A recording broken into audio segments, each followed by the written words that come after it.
Hello दोस्तों, स्वागत है आप सभी का आपके अपने YouTube channel learning with concept में। और आज हम लोग पढ़ेंगे यूपी पेट के लिए बार ग्राफ, जो उसका पार्ट 5 है। इसके पहले 4 वीडियो बन चुका है, अगर नहीं पढ़े हैं तो उसका लिंक डिस्क्रिप्शन में है, जाकर उसको पढ़ लीजिएगा। तो यूपी पेट का एग्ज़ाम डेट डिक्लेयर हो चुका है, जो 28 अक्टूबर और 29 अक्टूबर 2 दिन में कराया जाएगा। अगर आप यूपी पेट का तैयारी करना चाहते हैं तो हमारे चैनल को सब्सक्राइब कर लीजिए और बेल आइकन दबा लीजिए, ताकि हम जब भी वीडियो डालें तो उसका नोटिफिकेशन सबसे पहले आपको मिले। तो आइए देखते हैं बार ग्राफ का क्वेश्चन किस प्रकार से आता है और उसको कैसे हल किया जाता है। यूपी पेट में बार ग्राफ से 4 क्वेश्चन आएगा और चारों क्वेश्चन 5-5 नंबर का रहेगा, यानी 20 नंबर का क्वेश्चन यूपी पेट में पूछा जाता है।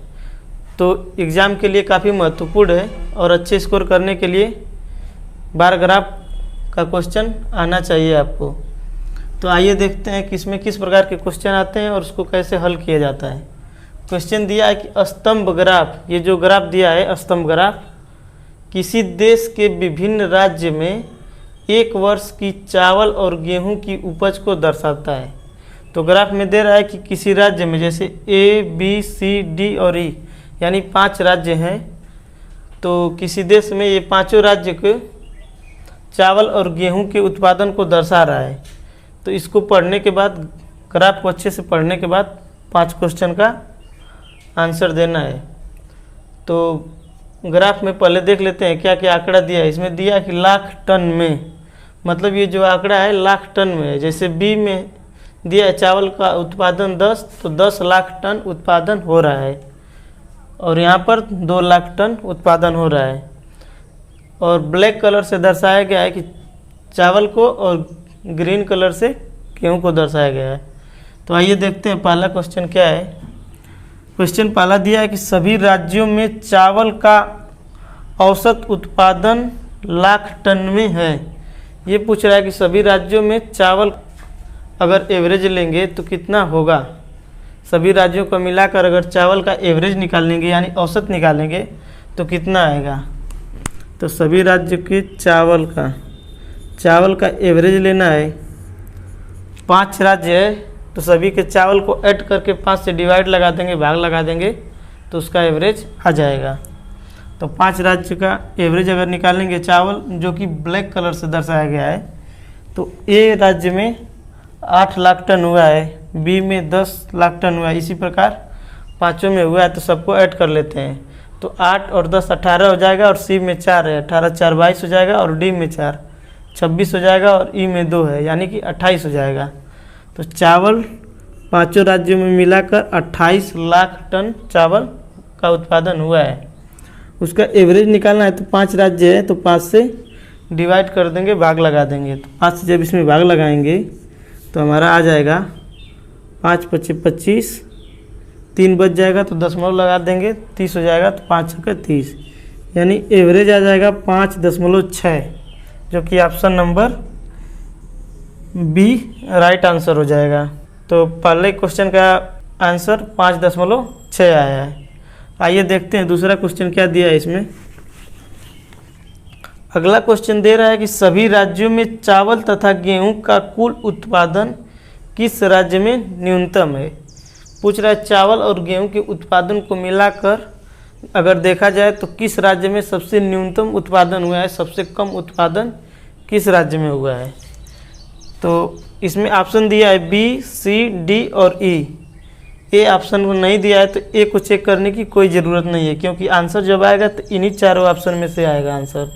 तो बी को पहले चेक करेंगे। तो बी में, तो राज्य बी में चावल और गेहूँ का उत्पादन कितना हुआ है। तो बी में देखेंगे जब, तो बी में चावल और गेहूं का उत्पादन हुआ है 10 और 2, यानी कि 12 लाख टन। और सी में देखेंगे, और डी और ई चारों राज्य में देख लेंगे, और उसके बाद आंसर देंगे। सी में 4 4 8, यानी 8 लाख टन हुआ है। और डी में 4 2 6, यानी 6 लाख टन हुआ है।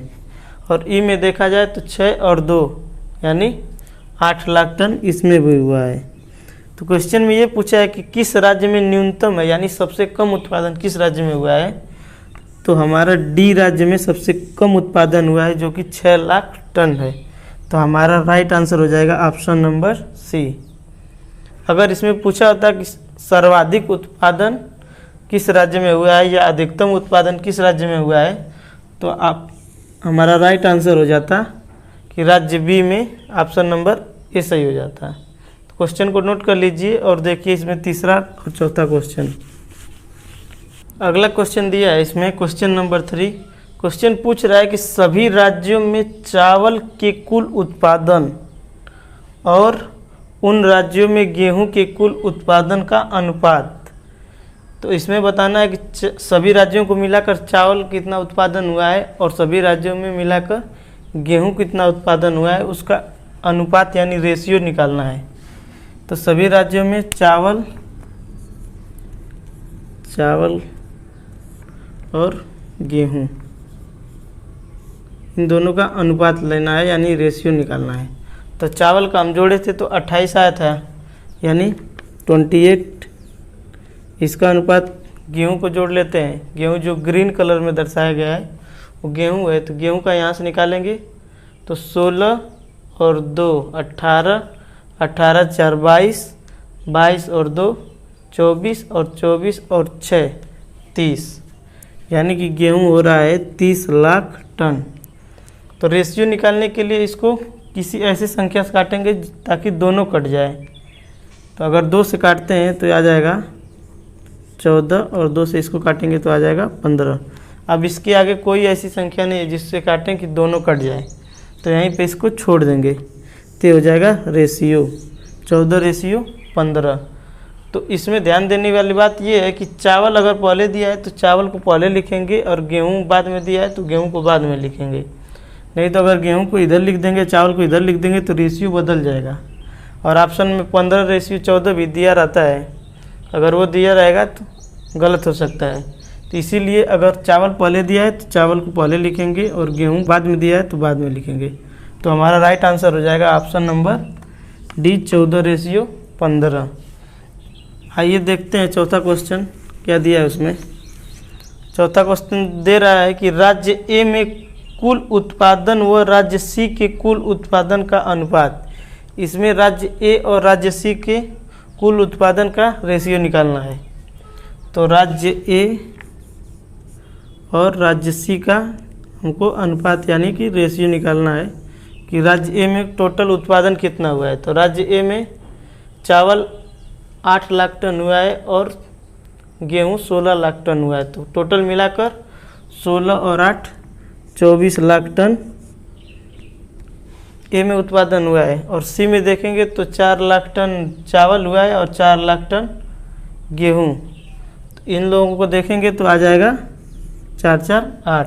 अब इसका रेशियो ले लेंगे तो काट देंगे तो ये कट जाएगा 8 3 24 और 8 1 8, यानी हमारा रेशियो आ जाएगा 3:1, जो कि हो जाएगा option number A right answer.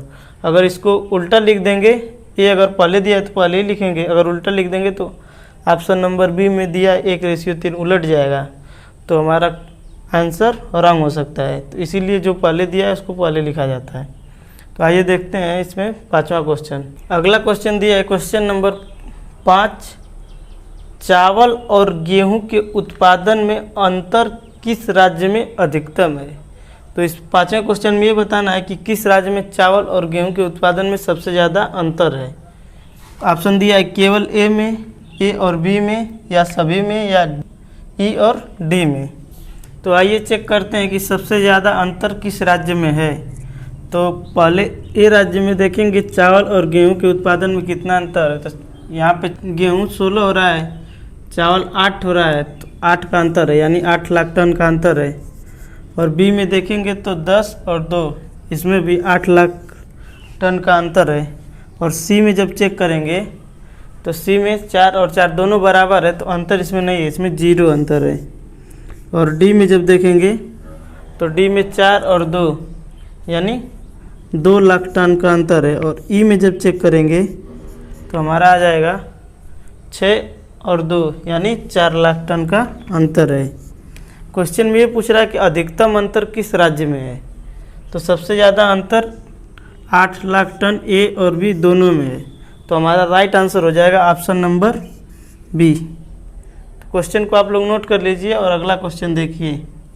तो दूसरा क्वेश्चन आप लोगों के सामने दिया है कि स्तंभ ग्राफ में किसी कंपनी की आय व व्यय का विवरण। तो एक कंपनी की आय और व्यय के विवरण को ग्राफ में दर्शाया गया है।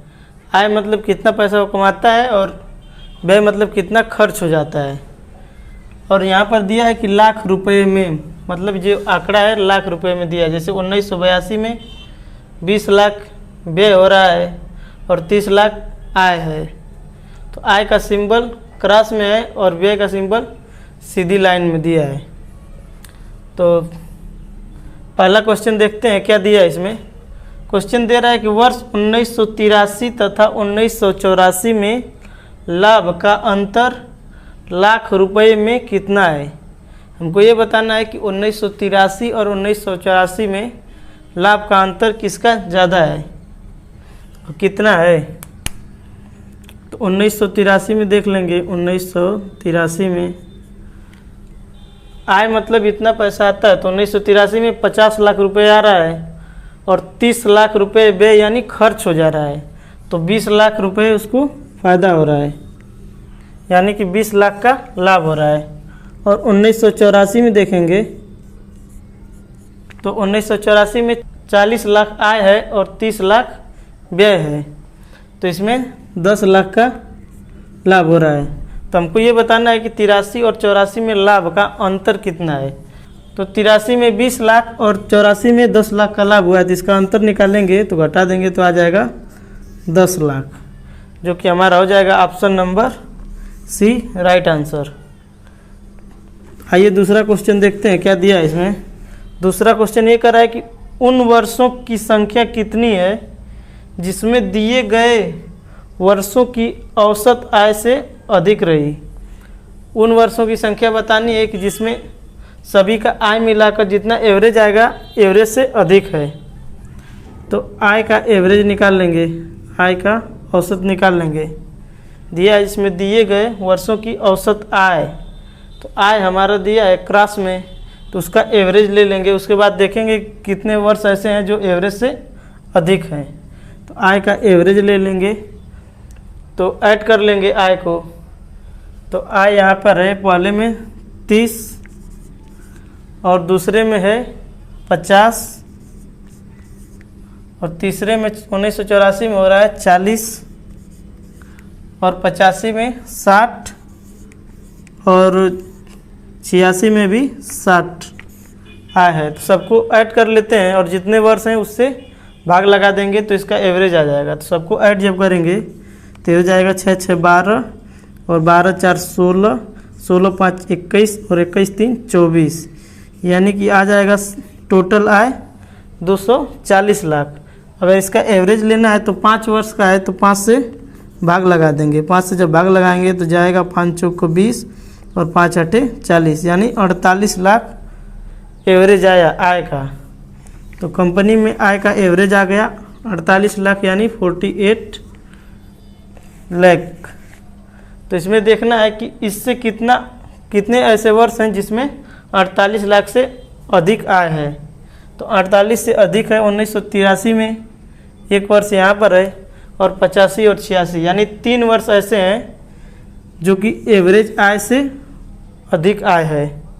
तो हमारा हो जाएगा option number C right answer. तो क्वेश्चन को नोट कर लीजिए और तीसरा चौथा क्वेश्चन देखिए।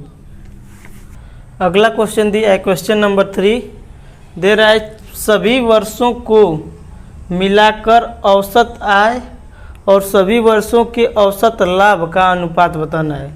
तो सभी वर्षों को मिलाकर जो आय है उसका एवरेज और सभी वर्षों को मिलाकर जितना लाभ हो रहा है उसका एवरेज का अनुपात बताना है, डायरेक्ट अनुपात नहीं बताना है। तो औसत आय का एवरेज निकालेंगे। तो आय का एवरेज पहले क्वेश्चन में निकाले थे तो आया था 48। पहले क्वेश्चन में जब निकाला गया था तो आय का एवरेज आया था 48।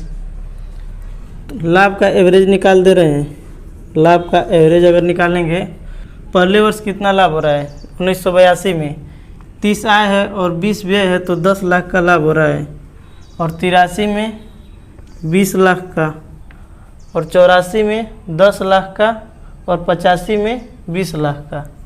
तो यहाँ पर 10 और 20 और 86 में देखेंगे लाभ तो 25 लाख का लाभ हो रहा है। आय 60 है और व्यय 35 है, तो 25 लाख का लाभ हो रहा है। इस सबको ऐड करके 5 से जब भाग लगा देंगे तो इसका एवरेज आ जाएगा लाभ का। तो ऐड कर लेंगे तो आ जाएगा 5, 2 2 4 1 5 2 7 1 8, यानी 85। 5 से भाग लगा देंगे तो आ जाएगा 17। तो लाभ जो है, लाभ का एवरेज आ गया 17। तो इसका हमको अनुपात बताना है, रेशियो। तो 17 आ गया तो किसी से कटेगा नहीं, तो हमारा डायरेक्ट रेशियो यही है 48:17, जो कि ऑप्शन नंबर बी हमारा राइट आंसर हो जाएगा। तो आइए देखते हैं चौथा क्वेश्चन में क्या दिया है। क्वेश्चन में दे रहा है कि वर्ष 1982 की तुलना में वर्ष 1986 के लाभ में कितने प्रतिशत वृद्धि हुई है। 1982 की तुलना में 1982 में कितना लाभ हुआ है। तो 1982 में अगर देख रहे हैं तो आय 30 लाख है और व्यय 20 लाख है, तो 10 लाख का लाभ हुआ। और 1986 में आय 60 लाख है और व्यय 35 लाख है। 1986 में लाभ हमारा हो जाएगा 25 लाख। तो कह रहा है 82 की तुलना में, जिससे तुलना किया है वो नीचे आएगा।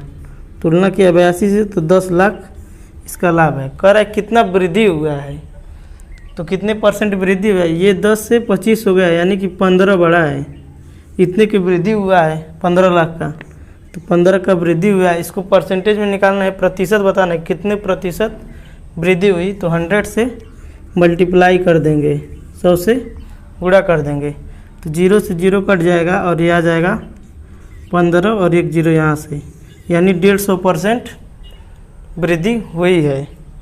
तो हमारा राइट आंसर होगा ऑप्शन नंबर ए। क्वेश्चन को नोट कर लीजिए और 5वां क्वेश्चन देखिए। इसमें 5वां क्वेश्चन इसमें दिया है कि वर्ष 1982 से लेकर वर्ष 1986 तक कुल आय कुल व्यय से कितना अधिक है। तो इसमें बताना है 1982 से लेकर 86 तक जितना आय हो रहा है और 1982 से 1986 तक जितना व्यय हो रहा है उससे कितना अधिक है। तो आय को यहाँ पर जोड़ लेंगे, आय, और यहाँ पर व्यय को जोड़ लेंगे। उसके बाद अंतर बता देंगे कि आय इससे कितना अधिक है। तो आय अगर जोड़ेंगे तो आय के लिए क्रॉस दिया है, तो क्रॉस वाले को जोड़ लेंगे। 30 1983 में 50 और 84 में 40 दिया है, और 85 में 60 और 86 में भी 60 है। तो इसको जोड़ लेंगे, ऐड कर देंगे जब, तो यह आ जाएगा 0 6 6 12 और 12 4 16 और 16 5 21 और 3 24, यानी 240 लाख आ जाएगा आय। तो यहाँ पर आ जाएगा 240 लाख आय हो जाएगा, 240 लाख आय हो गया। यहाँ से व्यय को जोड़ेंगे तो 82 में है 20 और 83 में 30, यानी 30 20 50 और 30 80 और 40, 80 और 40 120 और 120 और 35 आ जाएगा 155। तो हमारा व्यय आ गया 155 लाख, यानी कि 82 से लेकर 86 तक टोटल आय 240 लाख है और व्यय 155 लाख हुआ है। तो कितना अधिक है आय व्यय से, तो इसको घटा देंगे जब, तो आ जाएगा 5 और यहाँ से आ जाएगा और 8, यानी 85 लाख रुपए आय जो है व्यय से अधिक है। तो हमारा राइट आंसर होगा ऑप्शन नंबर ए। तो ये वीडियो यहीं पे समाप्त होता है। अगर वीडियो पसंद आया तो वीडियो को लाइक करिए और चैनल को सब्सक्राइब करिए। धन्यवाद।